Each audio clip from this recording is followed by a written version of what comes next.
Always glad to serve you. Come on, get inside. This is 6 yet. It's almost. Get in.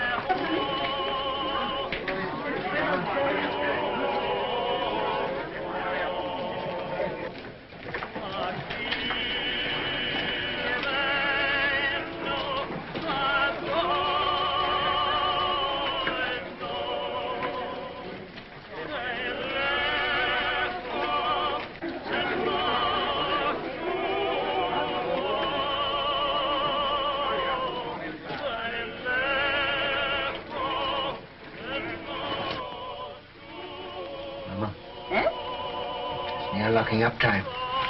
The money hasn't come yet. It's a long road from Hamburg. It'll be here in the morning.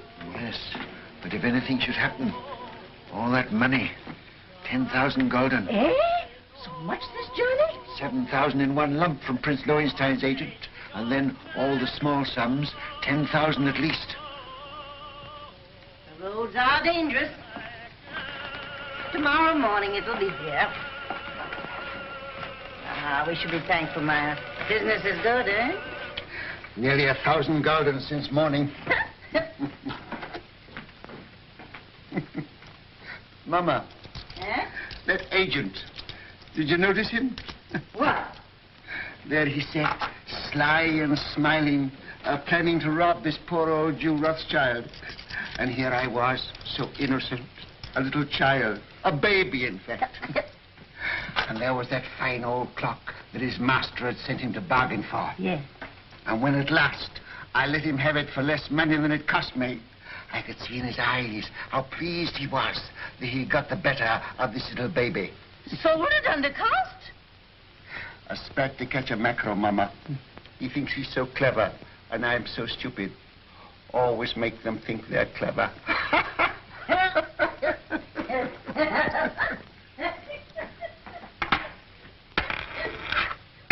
Mama! Eh? I've been robbed. Maya! Bad. A whole gulden. A dead loss. Bad. Are you sure? Sometimes they're only cracked. You're right, Maya. Who gave it you? Could it be that? That agent. And I gave him some wine, too. Some of the good wine. Shh, Maya. He'll come again. Yes. He'll come again. And then, Mama, I catch my mackerel. Well, no one can ever say you don't deal fairly with your customers, Maya. It pays in the end, Mama. Now finish your account, and I'll lay the supper. All right, Mama. It won't be very long now. The roast is almost done. Smells good. Huh? Looks good, too.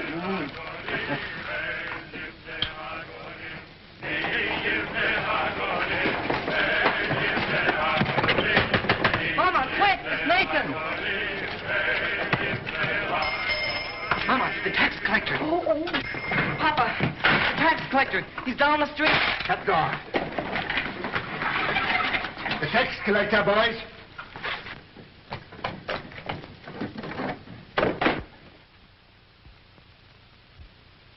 Mama, put away the silver. I have.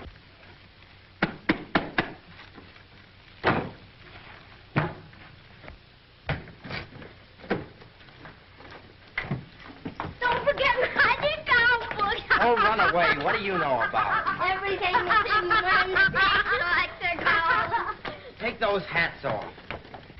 Here, Mama. Yes.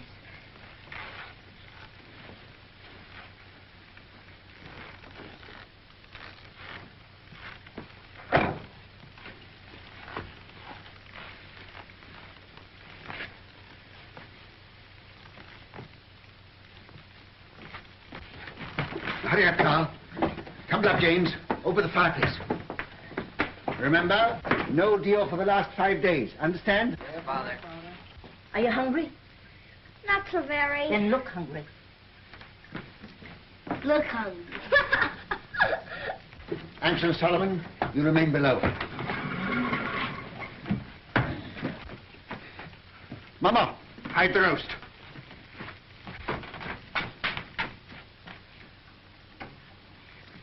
Get off, Dick.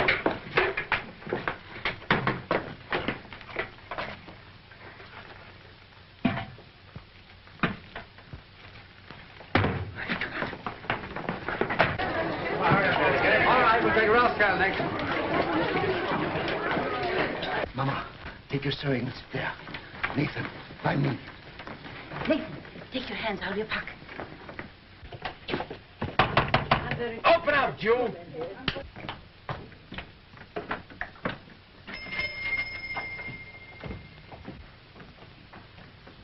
Who is it, Nathan? Now then, Rothschild, Why, it's my good friend, the tax collector. bring out your account book. Certainly, sir. Here it is. I was just looking over it. Things are very bad. I was saying to my poor wife, Gudula, this is our friend, the tax collector. Never have I known such a bad month. No. For 5 days, not one gulden have I seen. Customers come, yes, but they don't buy. No. And no one's traveling these days, so my exchange business is worse than nothing. I shall soon starve. Starve, eh? Huh. Something smells good. One of our neighbors must be having a roast. Close the window, Mama. What do you take me for? Now bring out the real books. Real books?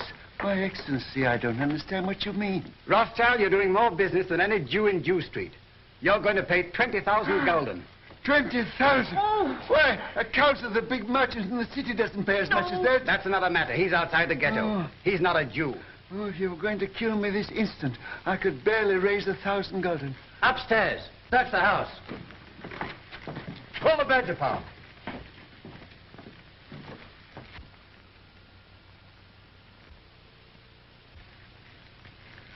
Well, I might perhaps raise 2,000 gulden.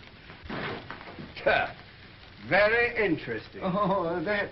Nathan, lift up the trap door for the gentleman. Just some old stock. We have a little wine down there. Not very good wine, I'm afraid. Good wine costs money. But no account books, no gold, no jewels, I suppose. Jewels.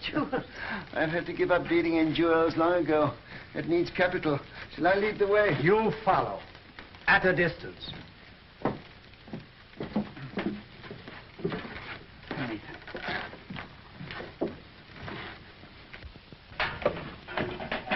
Stand up, Jew boys.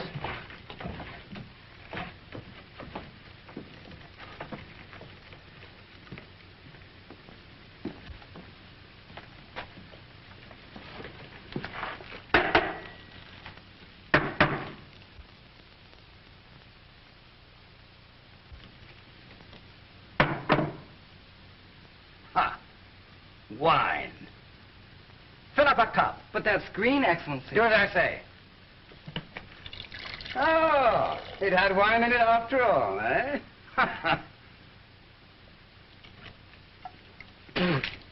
Slop. Yes, sir. That's what we drink. Ah. But there's some here that Father keeps for his special customers. Won't Your Excellency try it?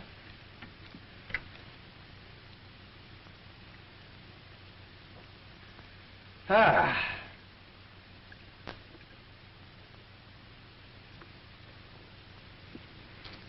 Ha. You old fox. It's good. Your Excellency does us honor. Rothschild, apparently you've been telling me the truth. So do you know what I'm going to do? No, Excellency. I'm going to charge you 20,000 gulden just the same. But I can't do it. There's not that much money in the whole ghetto. Rothschild, you'd like to pay only 2,000 gulden again, wouldn't you? Yes, Excellency.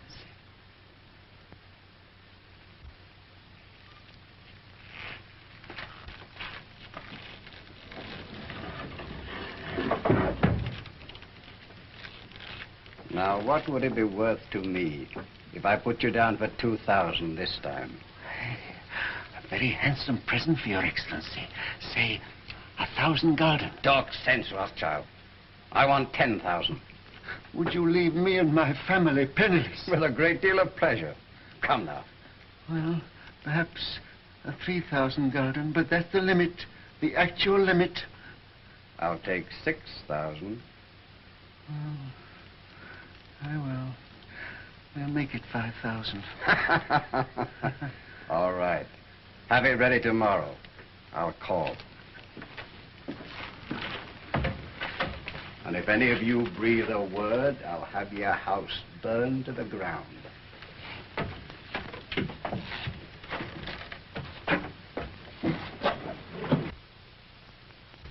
Boys, you did well.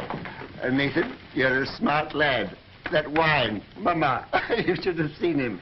And after all, a 5,000 gulden isn't as bad as it might have been. No.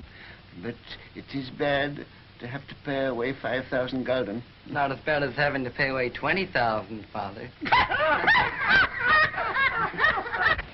o'clock, all Jews inside. Can't wait all night. Come on, let's get out of this ghetto. Shall I go after him? I'll let him go. Mr. Rothschild! Mr. Rothschild! What's the matter? What's happened? The man who was bringing your money from Hamburg has been waylaid by the tax agents outside the city. What? They heard he was bringing the money to Jew Street. They might have killed him, but he got away. He got away with the money? No, they got it, Mr. Rothschild. They got the money. What? All of it? Yes, all of it. You hear that, Mama? You hear that, all of you? 10,000 gulden. Our money that we worked for. Why doesn't the Almighty strike them dead? Papa, don't get excited. It's bad for you. Now listen, you are young. Your lives are before you. You've got to fight. Fight for yourselves. Fight for our people. Mama, I have to cheat the tax collector before my own children. Do you think I want to do that? I live honestly. I trade honestly. I want to be honest with them. But they won't let us. We are Jews, taxed to death. Forbidden to learn a trade, forbidden to own land. They keep us in chains. They send men here to rob us. So work and strive for money. Money is power. Money is the only weapon that the Jew has to defend himself with. Oh, Mother!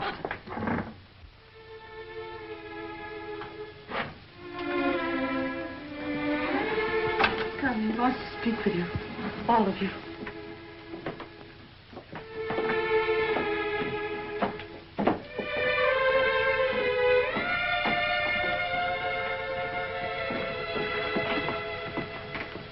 We're here, Papa. All of us.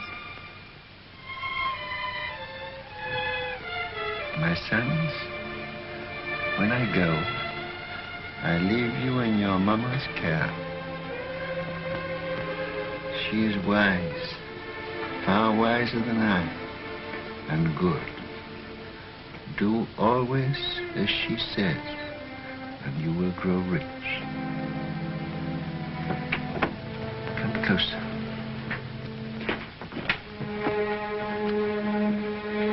Much money is lost through sending gold by coach from one country to another.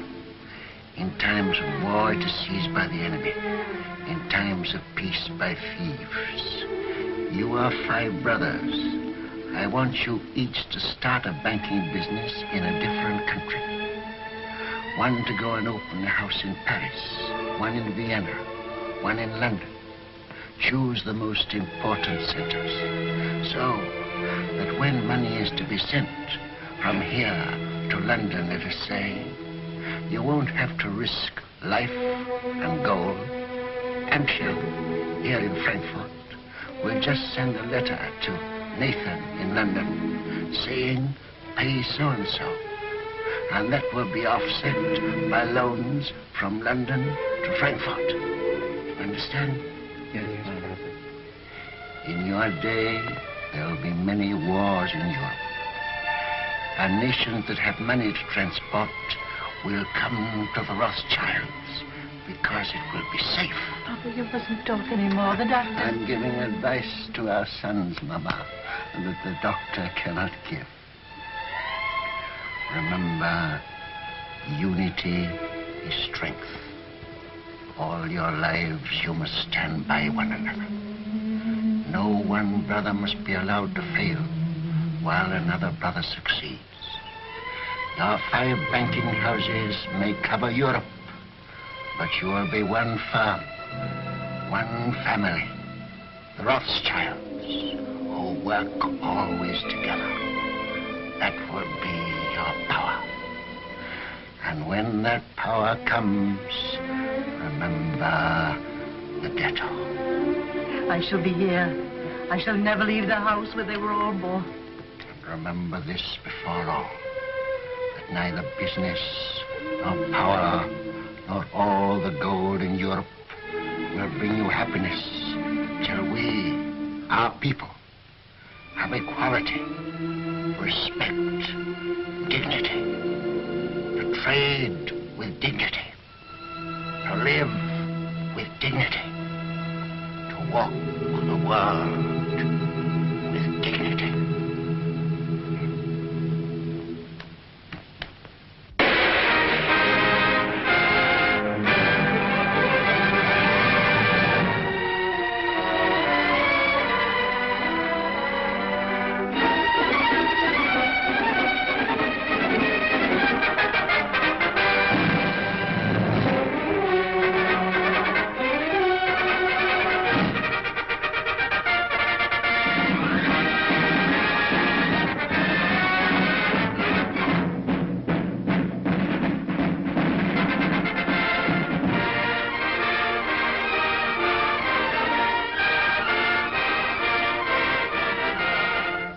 If Napoleon is to be beaten in the East, we must have 15 million florins immediately, and more later. I think it can be done, Prince Metternich.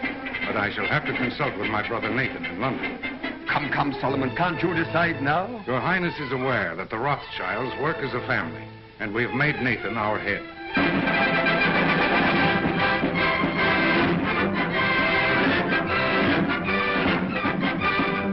The Rothschild.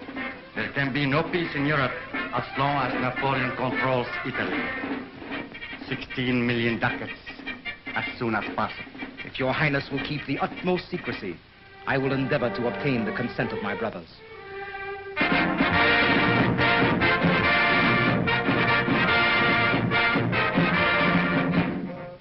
You must realize, monsieur, de Talleyrand, how difficult it is for the Paris House of Rothschild to help the Allies against Napoleon. My dear Monsieur James, I will be as secret as the grave. But we must have 50 million francs.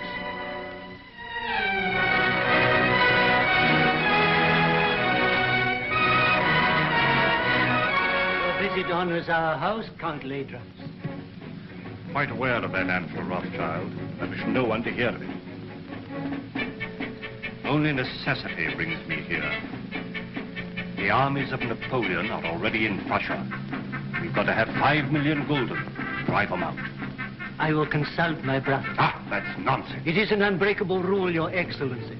The House of Rothschild never participates in a deal of this importance without the approval of all the partners. When that is impossible, my brother Nathan in London is permitted to make a decision.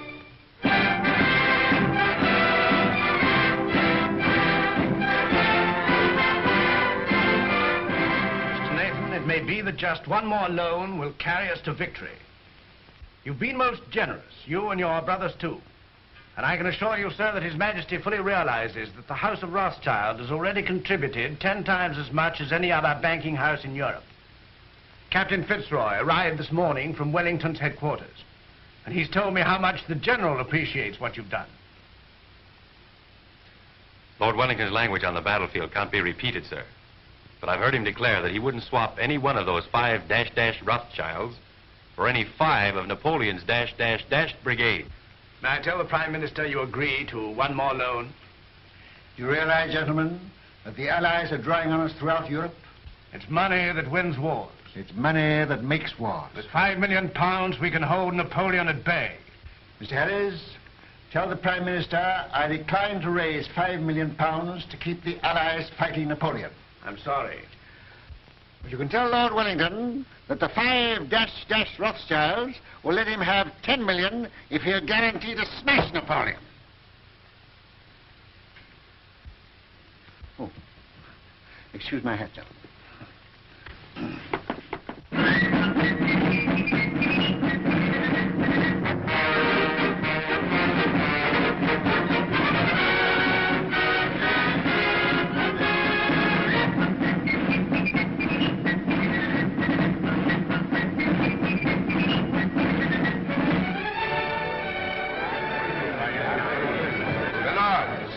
Gentlemen, once more England is indebted to her greatest soldier.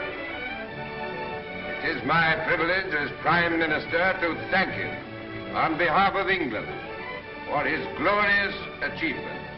We rejoice at your safe return. My lords and gentlemen, charge your glasses. I give you a toast. His Grace, the Duke of Wellington.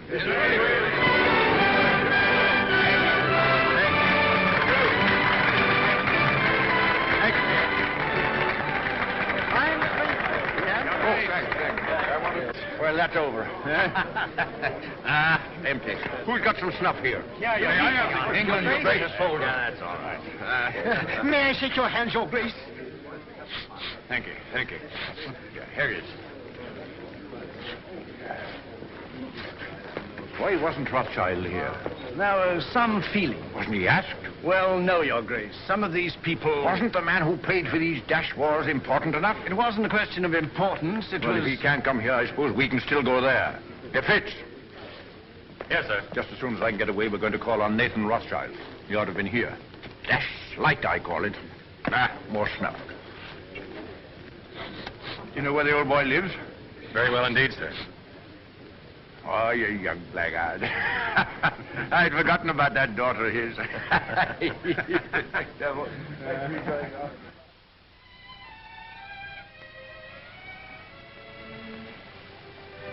Darling, No, I'm not sorry. Not in the least. neither am I. Just stopped. I've been trying to tell you for a long time. I've wanted to kiss you. Yes, I know that. But when it came, it was so sudden, it rather frightened me. Frightened? The captain of the guards to protect you? Ridiculous. Well, the captain of the guard is a very dangerous person. Only to his rivals. You know you're a very conceited young man. Hmm? You haven't even asked me if I loved you. Well, don't you? Yes, I do. I love you more than anything else in the world.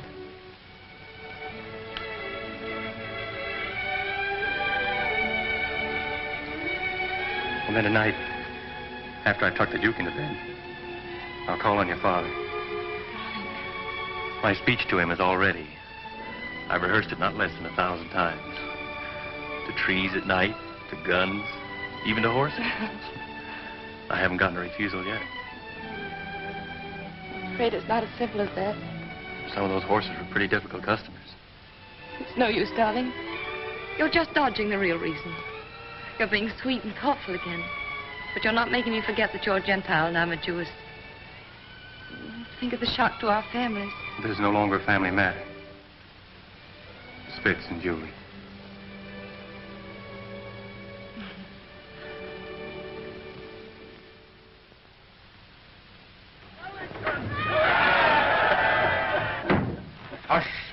Hush.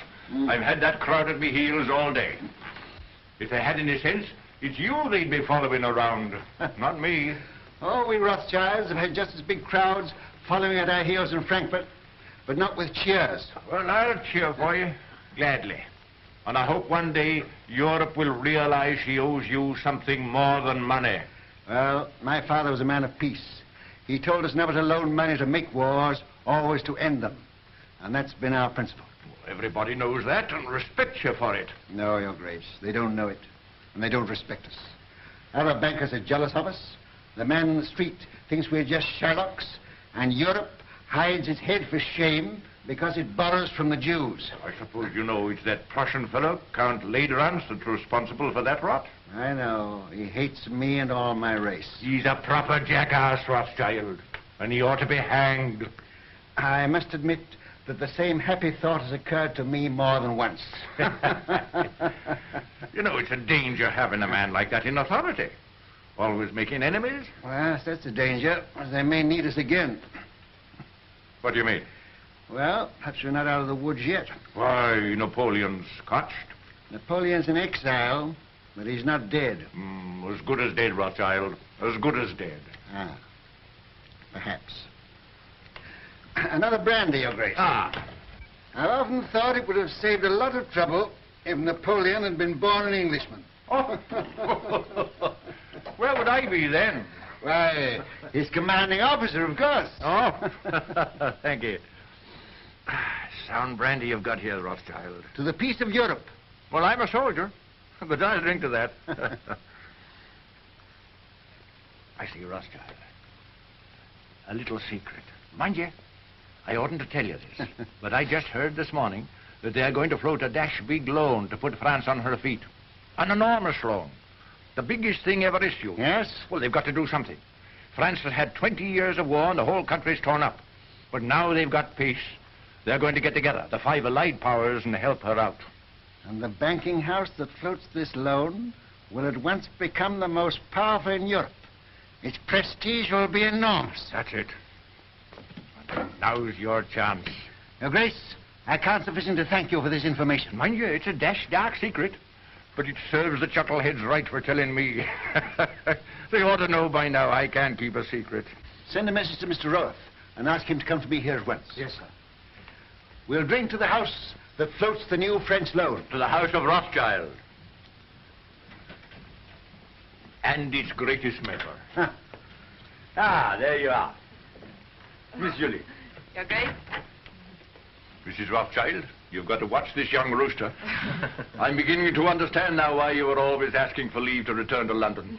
Now that you do understand, I trust you'll let him come more often. It's against the regulation. Oh? I only saw Julie 5 times, sir. And once when you sent him the dispatches to the Prime Minister, Julie was waiting for him at the corner of Downing Street. That, I hope, isn't against the regulations, Your Grace. Not if he didn't speak to you. We didn't think you knew about that, Nathan. Ah. I'm afraid it's time to go, Your Grace. All right. You can't fox this man. He's a magician. There's no question about that. Oh, I see, Rothschild. I've been told you knew about Napoleon's abdication 2 days before the War Office did. Is that true? Yes, but then the War Office never knows anything for 2 days after everybody else knows it. Yes, and then they take 2 more days thinking it over. But how did you do it? They say Indians get things by putting their ears to the ground, but you are not an Indian, are you? No, just plain Jerusalem, with a heart of gold. Ah. Well, I know something about sending dispatches. My man Fitzroy here is the best at that. But if I had 20 Fitzes, I couldn't do it in that time. You knew about Napoleon's abdication almost as soon as it happened. How the deuce did you do it? A little bird whispered in my ear. Oh, you don't intend to tell me, eh? Well, I don't blame you. Fitz, we'd better go before he makes us disappear like rabbits in a hat. Mrs. Rothschild, you've a charming home. And a charming daughter. Your Grace. I hope that dash crowd's gone. Ah, thank you. Are they still there? And this is the man who faced the Grand Army. Hush, here, Fitzroy. Yes, sir. Brandy before the charge, always. Ah, there's military tactics for you. There's a young man who'll be a general someday. Thank you.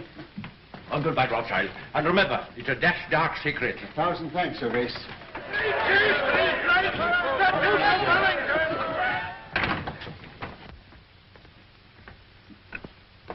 There he goes, longing for the peace and the quiet of the battlefield. Yes, sir. Mom, I ought to be very happy, but I'm not quite. What is it, dear? Fitz says it's nobody's business but ours, just his and mine. But it's this wretched family I'm thinking of. You know, Mother, nearly all of his aunts are duchesses and countesses, and oh, I'm so afraid they'll turn up their noses. He doesn't object to our money, I hope. No, he says he's willing to overlook that. Oh, I'm glad to hear that. Father, please don't think of Fitz like that. Please don't. You're hurting her, Nathan. Isn't that rather cruel? Oh, no, it's my fault. I never told Father I really cared as much as I do. And you didn't either of you think I knew.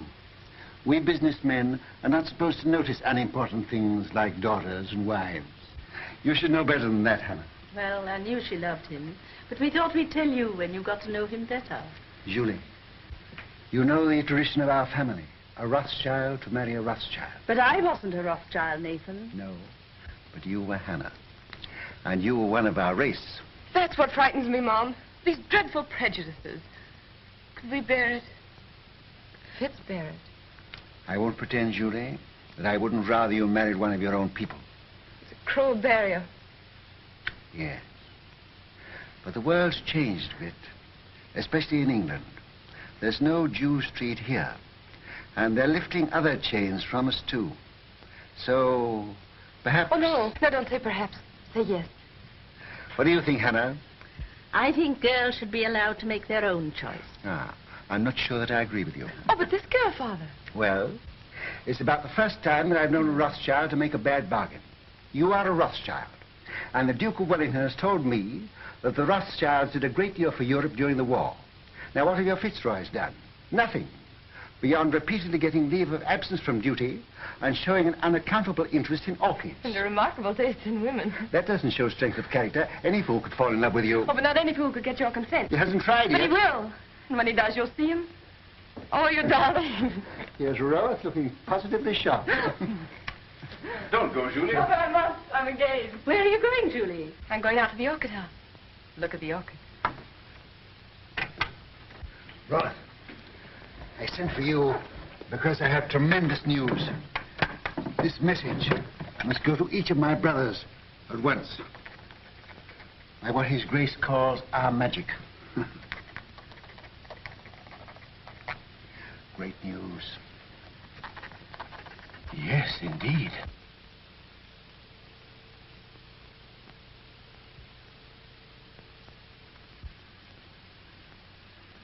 Let me have the earliest possible dates on which all private loans can be recalled. Give instructions to grant no more private loans until further notice. I must know at once the exact extent of our available capital. The most important deal the House of Rothschild has ever attempted.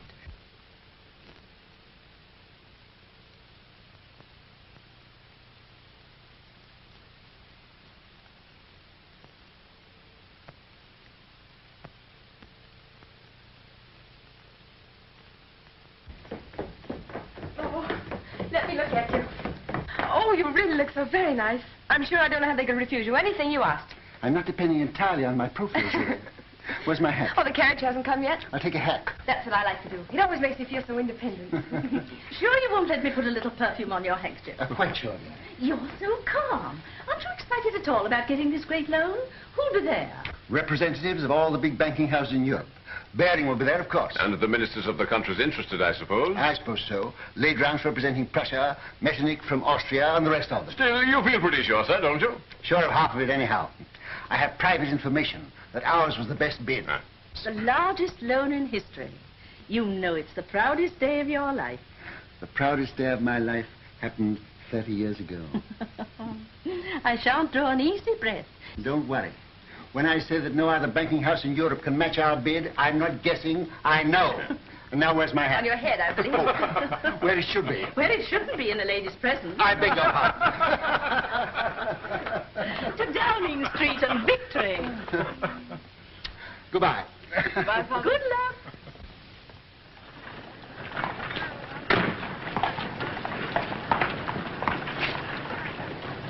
Thank you, sir.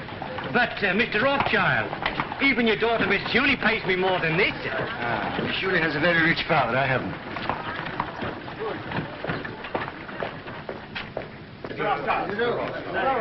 Mr. Gameler. Mr. Rothschild. How do you do? Very well, sir. How are you, Rothschild? Hello. Am I too early or too late? Early. They're still in the conference room. My lords and gentlemen.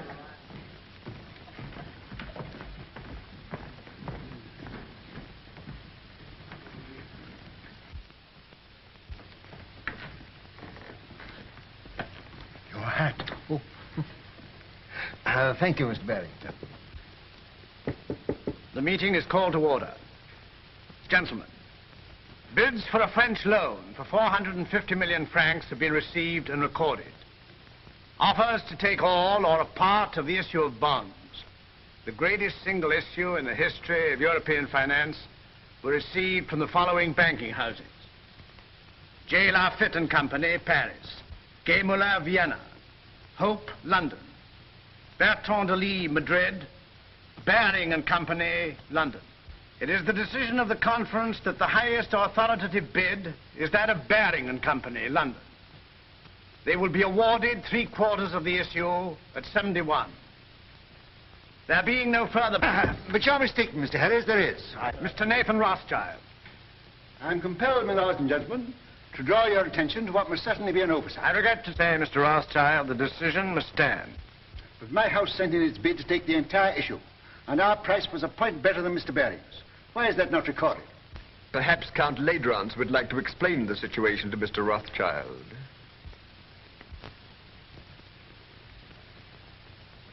Your Excellency. Your bid was received, Mr. Rothschild. But to put it as delicately as possible, it was thrown out, shall we say, on a technicality. A technicality? What am I to understand by that? You are at liberty to give my statement any interpretation you choose. You mean, in brief, I am a Jew? Likewise, in brief, I do. Gentlemen, I must accept your decision. But since Count Ladrans has been frank enough to admit the reason for our exclusion, I venture to advise him that these attacks on my race are ignorant and futile. He may strike and strike again. A Jew falls, 1,000 are wounded, but the race lives on. But unfortunately for His Excellency, we are evidently eternal.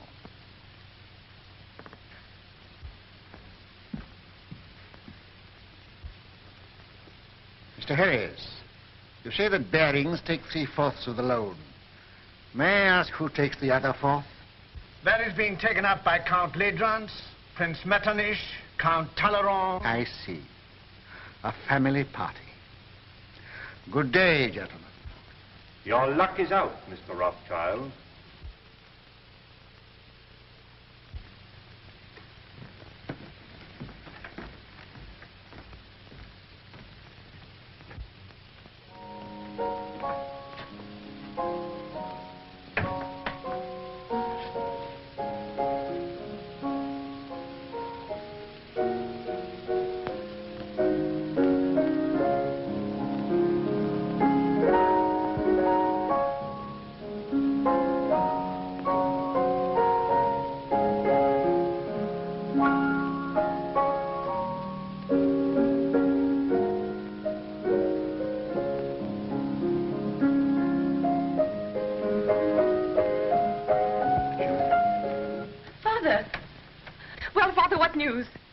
The House of Rothschild. Well, they've been throwing stones at it. And I'm afraid some of the stones went wild and hit you, Julie. What do you mean? I've just come from a meeting of men in society, the kind of society to which Fitzroy belongs. And they stoned me because I'm a Jew. Fitzroy isn't that sort. Julie, you must give him up. Give him up? I can't. I know best. But you don't love him, I do. Will he continue to love you? Father, this isn't like you. You've always fought for what you wanted and got it.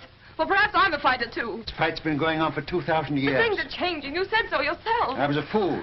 I thought we'd swept away these prejudices, but I was a fool. Fitz knows what he's doing. We've talked this thing all over. We're ready to face the consequences. While you're young. But what are the years to come? There's no one else in the world for me but Fitz, and I won't give him up. Well, Nathan, what is it? They didn't outbid you. Yes. My bid was thrown out on a technicality. A technicality? Because I'm a Jew. But they did me a great service. They showed me just how they were going to behave to Julie if she married into their set.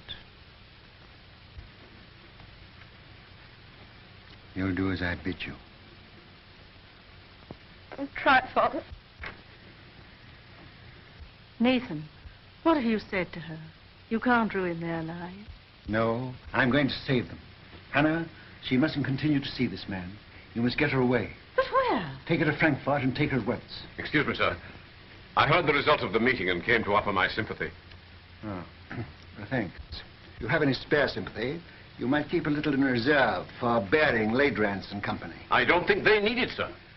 No, they may later.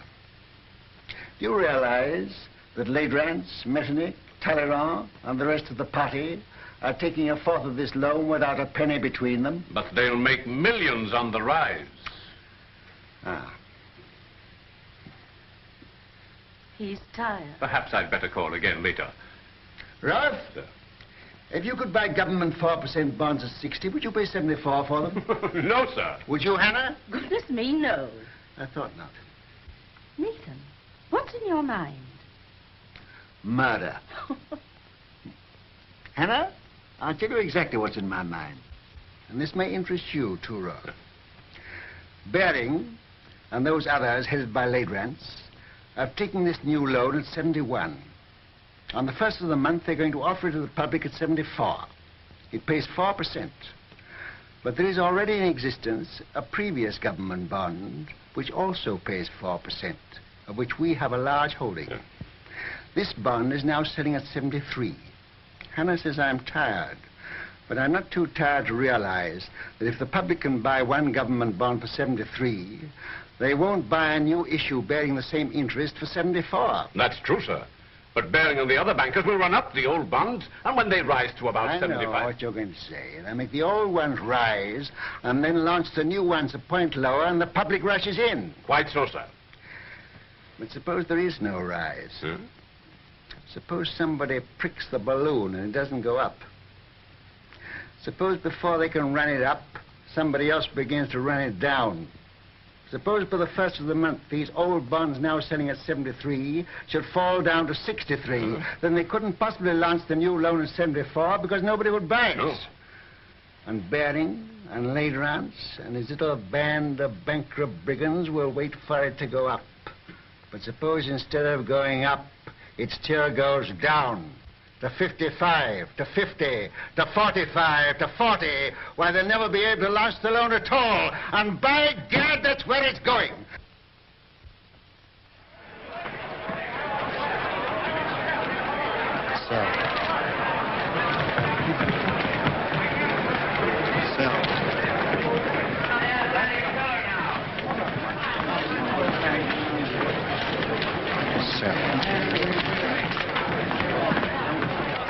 Look at Rothschild. You'd think he was selling apples instead of government bonds. Bonds are now at 53. All right. I'll keep on selling till I tell you to stop. You're creating something like a panic on the exchange, sir. I know. What kind of a flower is this that Hannah gave me this morning? I don't know, sir. Very pretty. It smells nice, too. Mr. Rothschild, do you know what you're doing to the market? What have you heard? My dear fellow, I don't hear things. I just imagine them. You know what kind of a flower this is? No. 52! 52! That means I'm down about 25 million francs. And you the same, Ledrans. Can't something be done to stop him, Baring? You're the biggest banker in England. Are we all to be ruined by the gymnastics of a dirty Shylock? I've thrown the entire resources of Baring's bank into the pool, but I can't stop it. He's got us on the run. Right. I bet you half a crown that Baring makes straight for this post within 2 minutes. I'll take you, sir. I'm tired of losing money. I'd like to win some.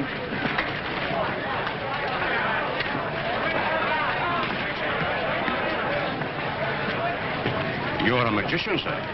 Here he is. Mr. Rothschild, I don't have to tell you this is nothing less than slaughter. You know my position. I'm responsible for this new issue at 71, and you're making it impossible for me to put it on the market. We are both bankers. You knew I ought to have had a share of this loan. Why did you shut me out? Certain pressure was brought to bear on me. Ha! Ladrans. Well, yes. Then let Ladrans speak for himself. All right, Mr. Baring. I'll come. I'll follow you.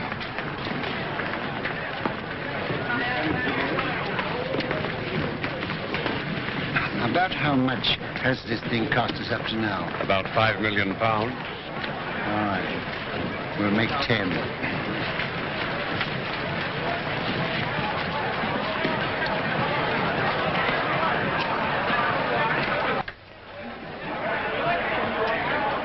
I hope I haven't kept you waiting, gentlemen, because I know you must all be very busy. We sent for you, Rothschild, to make you an offer. You resent being left out of this loan. Mr. Baring, as you know, holds 3/4 of it. He is prepared to part with half of that to you. Will that satisfy you? What about the other quarter? That, as you know, is held by us. Oh, yes, you bought it at 71. Well, we're responsible for it.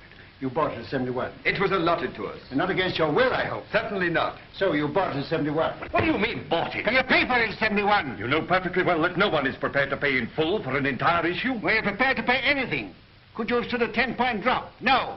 You took it for a rise. You're financially irresponsible, the whole lot of you, except Mr. Baring. Well, I know just how much money you've got, each one of you. And if I like to hold down the market till after the first of the month, and I can, you're all ruined and dishonored. including Baring's Bank. Now, I'll rescue you on one condition. That you pass me the entire issue at 68. That's impossible. Now, what excuse can we offer to the public? Just say it was found necessary. On what grounds? Oh, on a technicality. No. Very well. Wait, please. We have to deal with Mr. Rothschild. Under the circumstances, I consider his offer a generous one. And as the head of the House of Baring, I insist on Mr. Rothschild's terms being accepted. What? Are you going to take it off our hands, Rothschild? That's uncommon good of you. Hey, Count Road. Are you also on the preferred list? Yes, but I much prefer to be off of it. Well, we've no choice. I accept. I say yes without hesitation. Count Rance? Very well. To save time, I had this little contract drawn, which I shall ask you gentlemen to sign.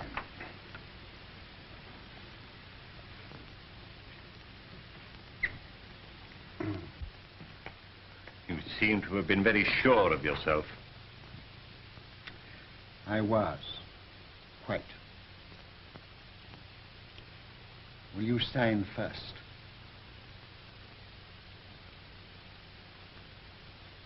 $49.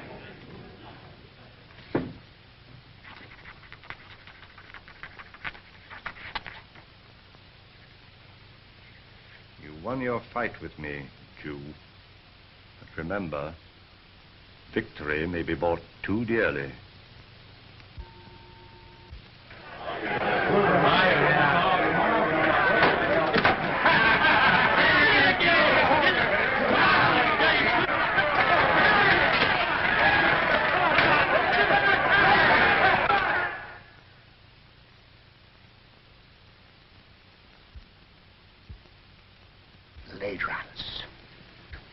What are you going to do, sir? I'm going to Frankfurt.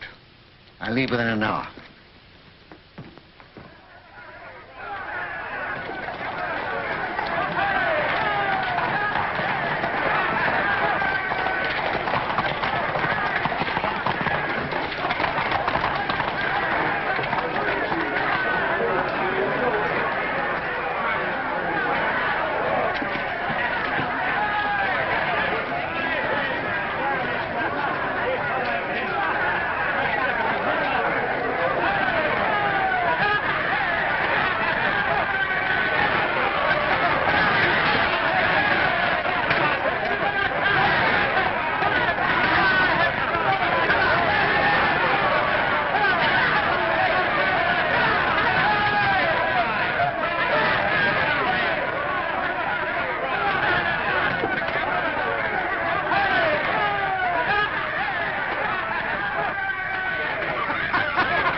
Mama, you know the doctor's doing everything he can for you. You must remember, Mrs. Rothschild, you are 88 years old, and I can't make you any younger. I'm not asking you to make me any younger. I'm asking you to make me older. She's better. She's insulting people. There's nothing the matter with her. Just nerves. Nerves! Do you think I'm afraid of that rabble? I've had 88 years of this, and I'm not dead yet. But we want you to come away with us for a few months. You're not safe here. I was born here, and I'll die here. And that won't be soon, either. I'll live a dozen years yet. Nathan, you ought to know enough about bargains to know the Lord isn't going to take me at 88 when he can get me at 100. Well, Nathan, what's brought you here all of a sudden? He came to see his wife and family. What have you been doing that girl of yours? She goes mewing about like a cat that's lost her kittens. She needs a change. She needs a husband, that's what's the matter with her. What about one of the Goldschmidt boys? I'm afraid Julie has ideas of her own. Then leave her alone. She's no fool.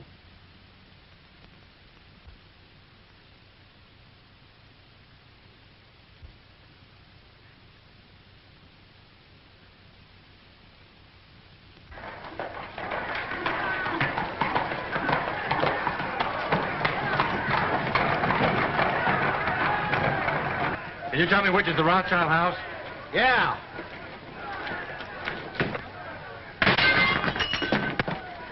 That's it.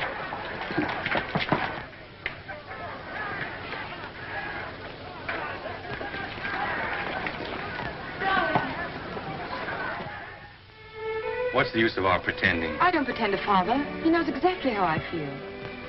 But you see, darling, he's determined, too. But you know we can't give each other up. Sending you away from me only makes matters worse. Did you tell him you'd give me up? I told him I'd try. I don't seem to be trying very hard, do I?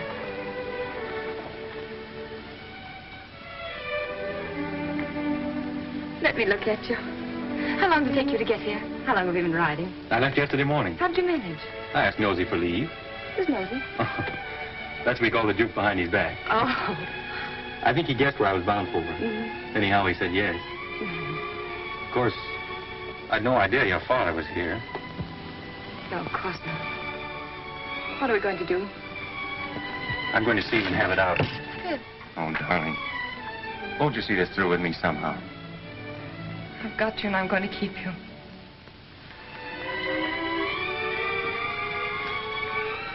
Then will you be very brave? A soldier. And wear this ring. Oh, yes. It's one of those family things. My mother wore it. Oh, it's lovely. What's the meaning of this? Father, Fitz has only just arrived. I saw him and brought him in here. Does your mother know? No. No, nobody knows but us. Why are you here? You knew my wishes? I came here for the same reason you did, sir. I heard there was trouble and Julie was in danger. Go to your mother. I'd rather stay and hear what you have to say to Fitz. Please go, Julie.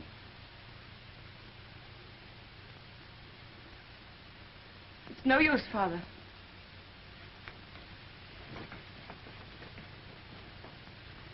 I had a good reason for keeping you and my daughter apart. I desire that you respect my wishes. If Julie weren't agreeable, I wouldn't be here, sir. But her happiness is involved as well as mine. Unfortunately, we differ as to where her happiness lies. What has changed your attitude toward me, sir? Captain Fitzroy, I doubt whether there's a single man in London today who would suspect me of being a sentimental fool, which apparently I have been. But fortunately, I have a certain amount of common sense, which sometimes comes to my rescue. You'll please understand that your attentions to my daughter are objectionable to me.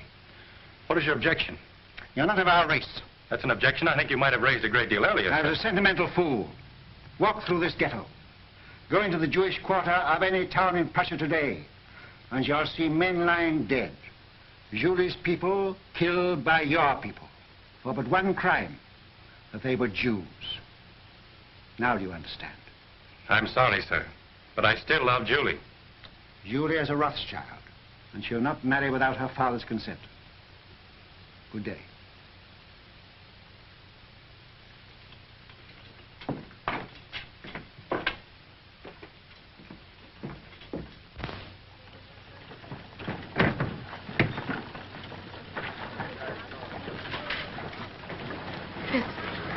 Fitz, no matter what happens, no matter even if what Father says is true, I love you. Always.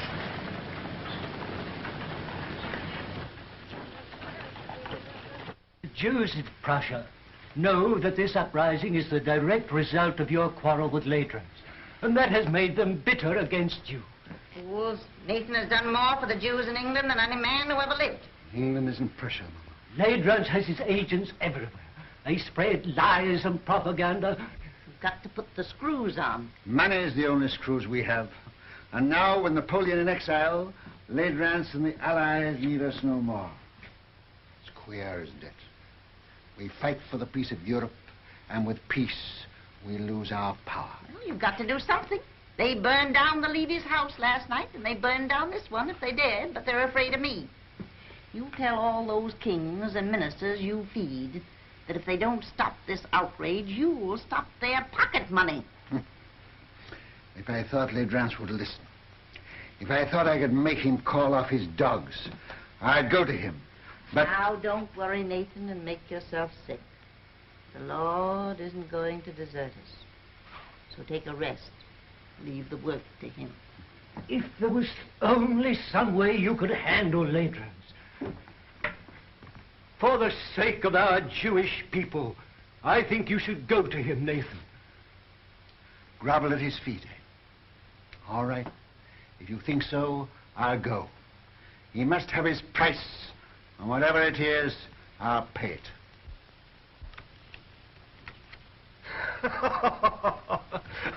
I'll make you gentlemen pay for your wine. The cards seem to favor you tonight, Your Excellency. Well, they should. They're my cards.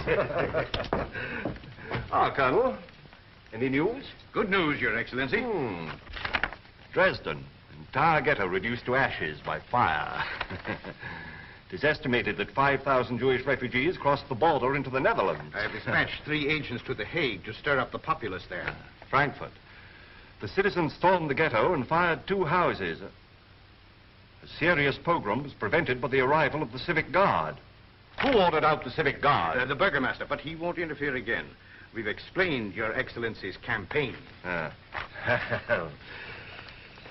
splendid news, Colonel. I have still better news for Your Excellency. Yes? Nathan Rothschild is in Frankfurt. He arrived from London last night. If he tries to leave, I want him arrested at the border and brought to me here. Yes, Your Excellency. Upon what grounds? Make your own grounds. Yes, Your Excellency. The House of Rothschild. The house with the red shield. I'll make it red.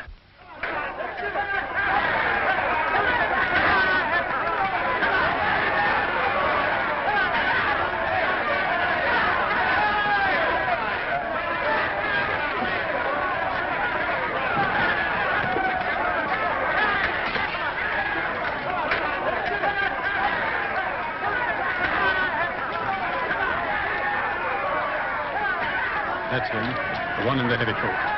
Goodbye, sir. And I promise you I won't come back without an agreement from Ladrans to stop this Pope, whatever the cost may be. May God be with him. Send word to stop his carriage as he starts to pass through the city gate.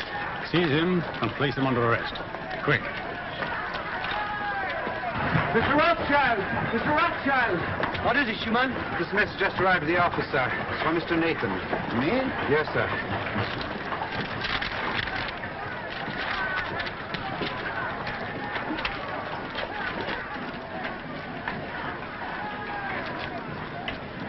What is it?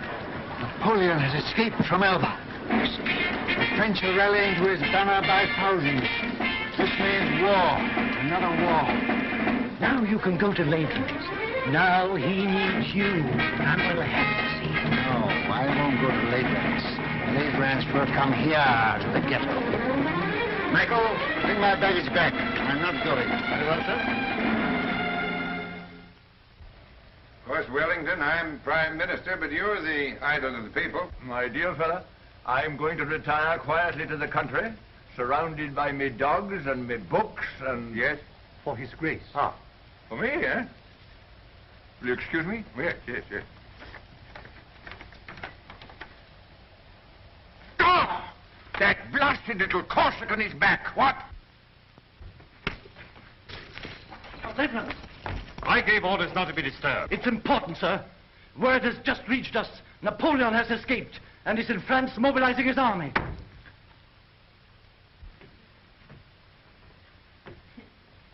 Mama, dear. Yes? My, you're walking just like a young girl.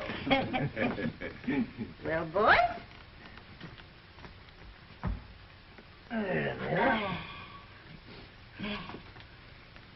Come here. Let's have another look at you. Well, you're all growing up, aren't you? Nathan, I think you're getting fat. I'm proud of you. All of you. Your father would have been 92 today. Ours is the richest banking house in Europe, and we're still being kicked. It looks as though we haven't played our cards very well, doesn't it? Perhaps we haven't. I'm not criticizing. I think we're open to criticism, Mama. And that's what has brought us all together here today. Oh, is it? I thought you came here to see me. It seems it takes a war and a Jewish pogrom to get us all together nowadays. Now, that's not fair, Mama. You know we Well, always don't come. let's waste time in compliments. What have you come for? James. Nathan, you run the English house, and so you have the sea between you and trouble. But we, Carl and Solomon and Amschel and I, are here in the furnace. I know. And with Napoleon on the map again, our position is intolerable. Napoleon will be in Paris in a week, with the whole army rallying to his banner and deserting Louis. Napoleon's soldiers must be paid, and if he can't borrow money, he'll take it. Has he suggested a loan? Yes. He sent for me as head of the Paris house. I went to see him in Lyon, and he made a definite proposal. Now listen, Nathan, before you give an opinion. We've issued 450 million francs worth of bonds for a government which started packing at the first blast of a bugle. Napoleon guarantees the payment of these bonds down to the last centime, and on future loans he agrees to double the interest offered by his enemies. What have the Allies to offer us? From the simple standpoint of business, we shouldn't hesitate a day longer. A refusal to support Napoleon means not only the probable loss of a murderous sum, but James's Paris business, my Naples business, will be wiped out like that. And Amschel's and Solomon's are in great danger. It's no longer a question with me. We should support Napoleon. As far as I can see, the Allies seem to be under the thumb of a tyrant from Austria and a scoundrel from Prussia. Metternich and Leidrantz. Mama has said we are still being kicked. And she's right. For a quarter of a century we have stood with the Allies, and apart from what we've got out of it personally, houses, fine clothes, carriages, as Jews, we are just where we started, in the Jew street, waiting for the change to be put up. I agree with the others. We've got to transfer our support to Napoleon and start over again with him. Well, son? You're right, all of you. Every word you've said is true. But still, we must fight Napoleon. Why? Well, because we're the Rothschilds. For the time being, anyway, we're something more than 5 rich Jews looking for the main chance. We know, the world knows, that until Napoleon is gone forever, there can be no peace in Europe for Jew or Gentile. You can't deny it, any of you. We've got to take the risk. We've got to swallow our pride, to stomach our resentment. We've got to go against every normal, selfish impulse in us and do what is right for the world. We can go hand in hand with Napoleon and spread this war over years. We can pay for fire and blood till all Europe is a slaughterhouse. And the Jew would stand as a pawnbroker in lives. We can't do it. We must stand as we've always stood. Not for war, but for peace. And if we all go down, we'll go down with honor. We leave no shame anywhere. My son, that is what your father would have said. You're right. I agree.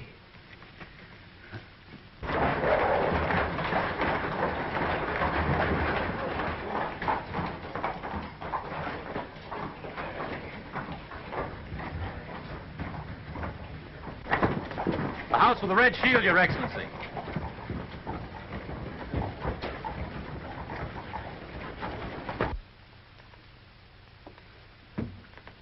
The Philistines are upon us. Who is it? Metternich, Talleyrand, and Leidrantz. Who could that be, the tax collector? Something very like it, Mama. Is Mr. Nathan Rothschild here? Your Excellency will enter.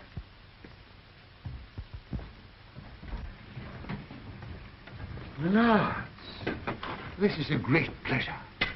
But how did you find your way? The Duke of Wellington was kind enough to supply us with a guide, Captain Fitzroy, who has, I believe, been here before. Won't you come in? My brothers and I were speaking of you only this moment. Prince Metternich. I won't burden you with introductions, except perhaps to my mother, who was startled by your arrival. She thought you were the tax collector, Count Ledrans. Welcome to our ghetto. You will forgive this unexpected visit. Certainly. We were expecting it. Then we may assume you know precisely why we are here. Not the precise amount, but approximately. May I congratulate you on your brilliant son, Madame Rothschild. Yes, I'm told I'm the mother of half the loans in Europe. I am here at the request of the Duke of Wellington and the Allied governments. In that case, my brothers, too, are interested. Won't you sit down? We will not intrude very long. Well, you're chained in. It's fixed. Speaking for myself, I admit that I come as a penitent. We've not always treated you quite fairly, Nathan. And now, frankly, we need you. You should join Wellington on the field of battle. He once told me that the test of a great general is to know when to retreat and to have the courage to do it.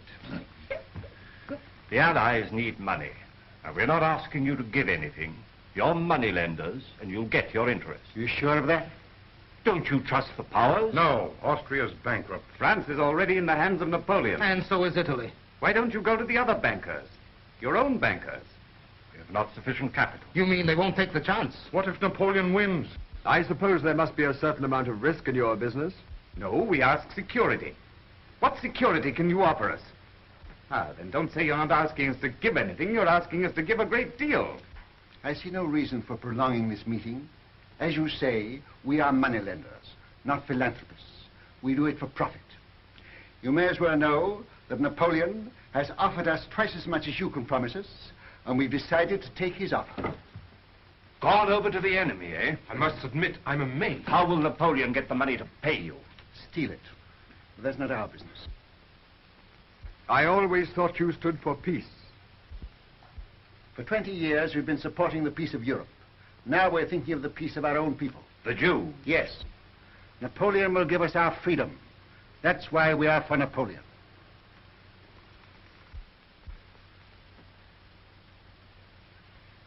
Is that your only reason for deserting the Allies?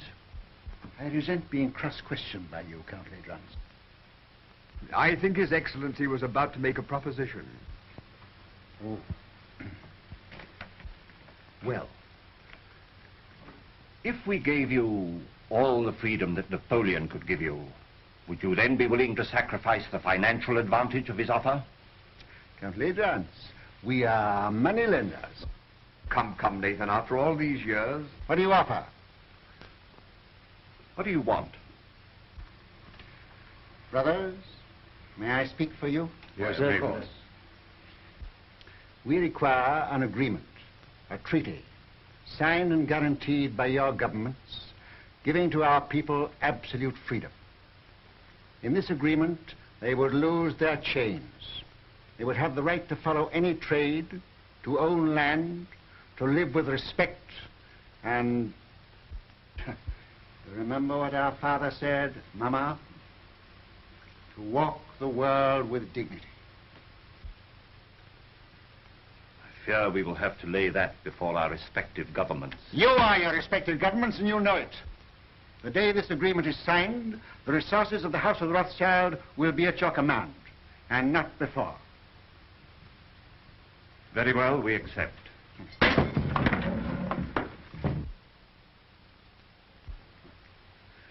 Pray excuse this, my lords. Some Gentile has evidently strayed into our quarter.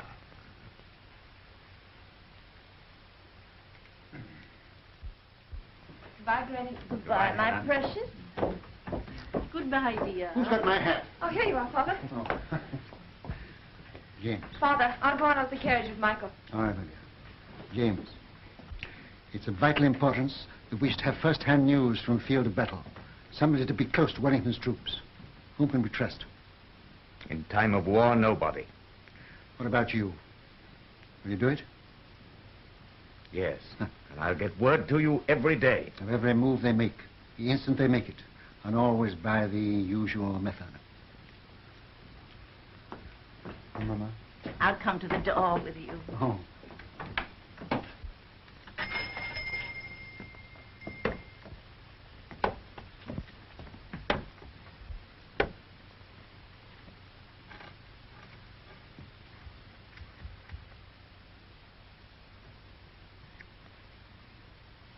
won't let it be a long war, will you? It shall be just as short as our money can make it.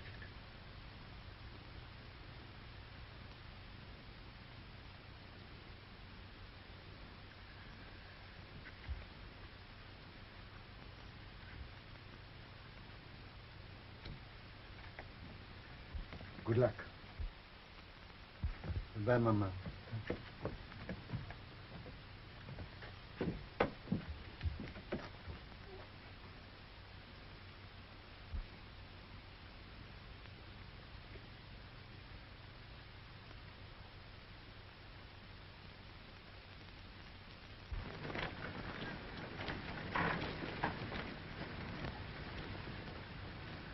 It's a horse, dear.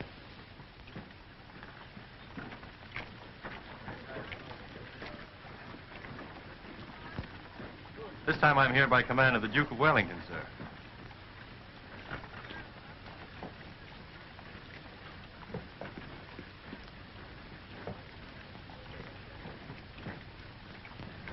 Give me the ring quickly.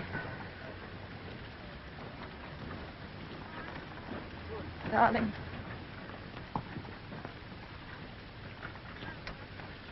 Well, I must say I hope the entire war isn't going to be conducted on this romantic basis.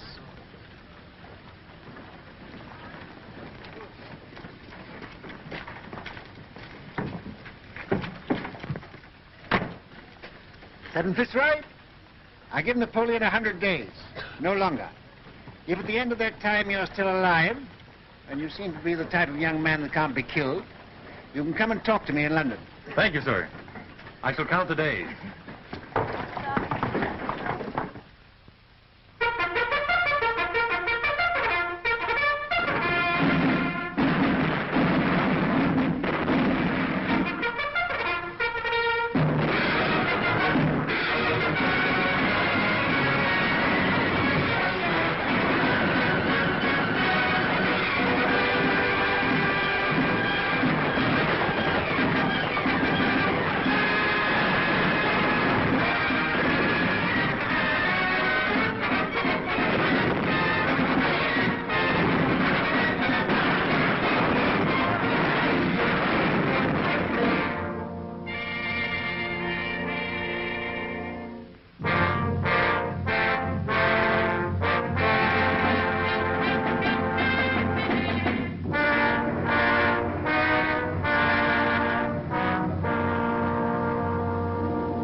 Nathan, the Times says there's a rumor that the stock exchange won't open today.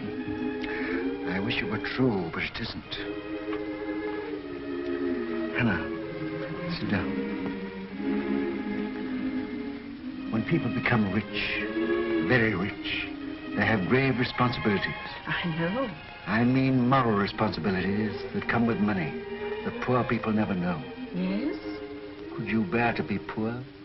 Really poor? I'm asking you now because tonight may be too late. Tell me what you mean. I'm buying on the stock exchange when everyone else is selling. I'm risking everything we have to save the credit of England. I'm sticking to the bargain I made. But things look bad for us, Hannah. Very bad.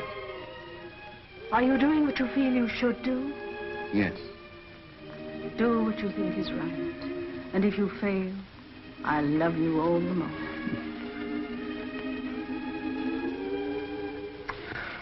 And whatever happens, with your love and your flower in my buttonhole, I'll still be the richest man in the world.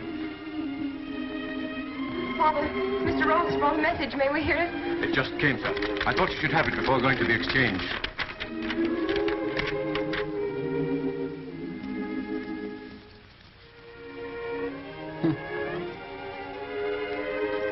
Napoleon has thrown entire grand army against Wellington. James. Worse and worse.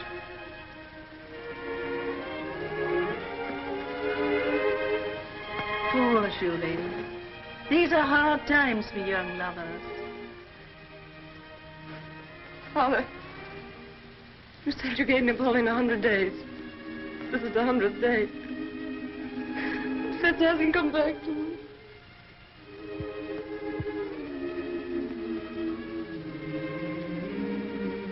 Remember, I am a magician.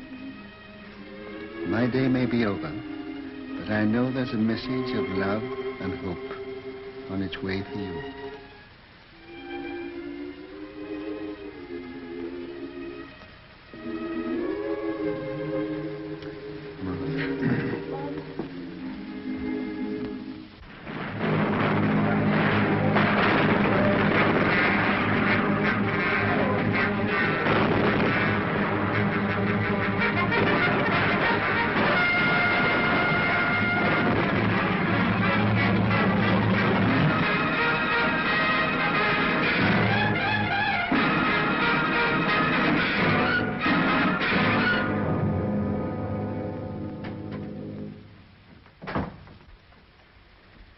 Am I to continue to buy? Yes. But it's sheer suicide, sir. Buy. Support the market. But we can't possibly keep it up, sir. How long? It's 2 hours to closing time.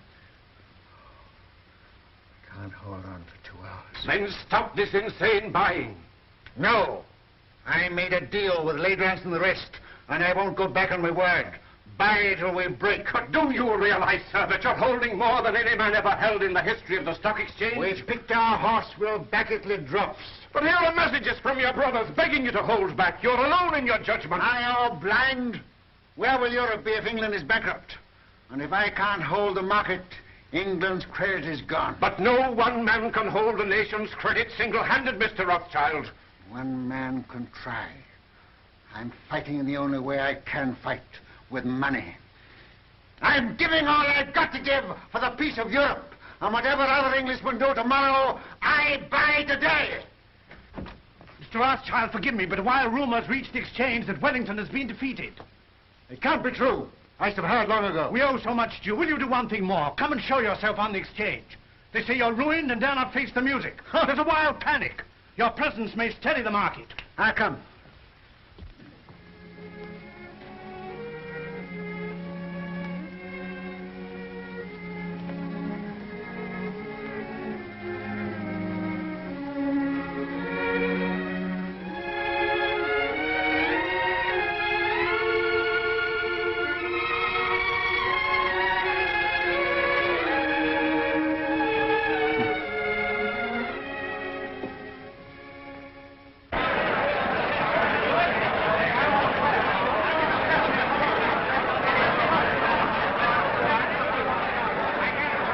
Too late, Mr. Rothschild.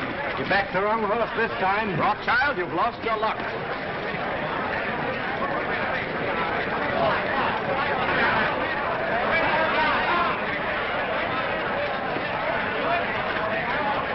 Michael. Buy. Buy. Yes, buy. Have you had any news? What do you think about this rumor? I don't listen to rumors, Mr. Baring. You hear what they say? Wellington defeated. You mind telling me what you're going to do? I have no objection to all London knowing what I'm going to do. I'm buying.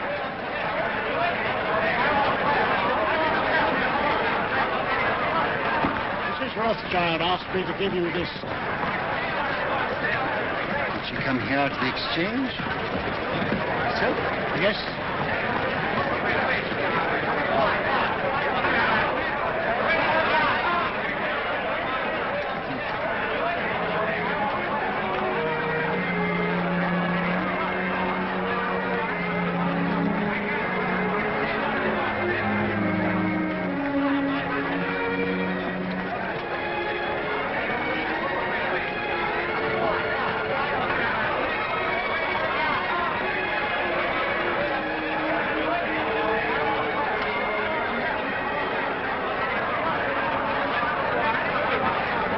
Look at Rothschild. Did you ever see such a cold-blooded fish? Puts a flower in his coat as he stands on the scaffold with a rope around his neck. News. Just arrived.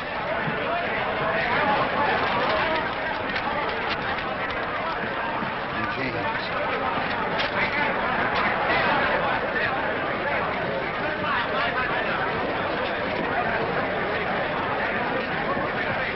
Wellington victorious at Waterloo. Napoleon defeated. The war is over. Gentlemen, listen. I have news from Waterloo.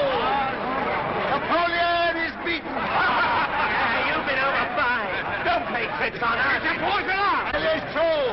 Wellington has won at Waterloo. Where? How did you get the news? Yes, how did you get the news? I carry a pigeon. By pigeon post from the battlefield. Now you know our secret. Now will you buy? Buy with every security you have.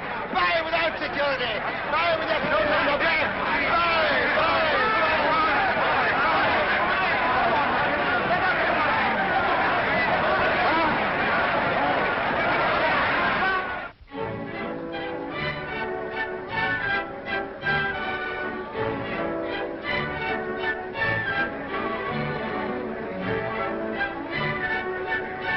Rothschild, do tell me how it feels to be the richest man in the world.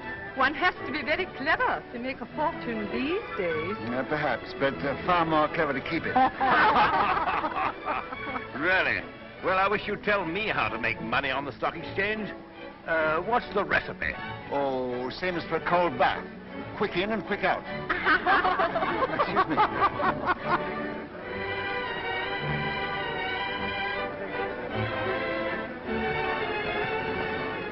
Take your hands out of your pockets. Hannah.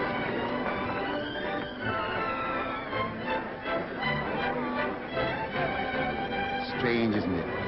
If young people like that should be just as interested in romance as you and I are. May I congratulate you, young people? Thank you, Your Grace. Nathan, you're worried about something. Yes, Hannah, I am. I'm confoundedly worried. What is it? Well, Mr. Rothschild, my congratulations. Harry, George, just the man I wanted to see. I'm very worried. Which knee do I kneel on when I go before His Royal Highness?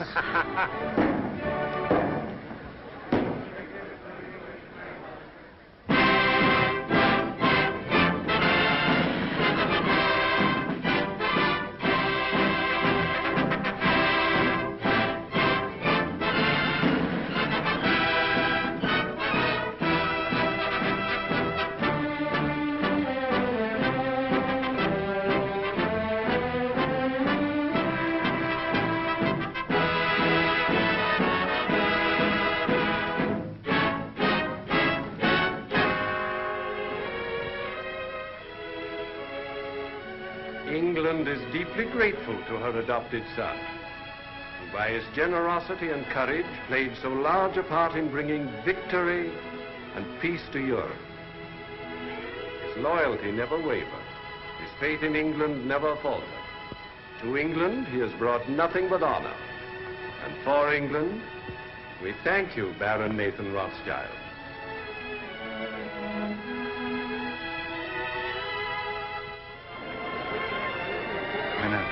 I used the wrong knee.